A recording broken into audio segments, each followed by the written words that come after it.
تم میرا یقین کرو، میں تمہارے لیے دنیا چھوڑ دوں گا۔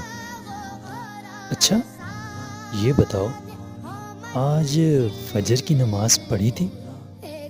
ہاں، اس بات کا فجر کی نماز سے کیا تعلق؟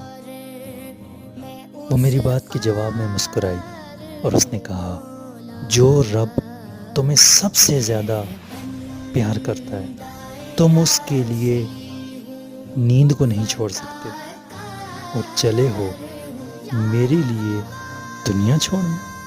جاؤ جاؤ، جو عاشق ہوتا ہے نا وہ محبوب کے لیے پسندیدہ چیز چھوڑتا ہے، اور تم نیند نہیں چھوڑ سکتے۔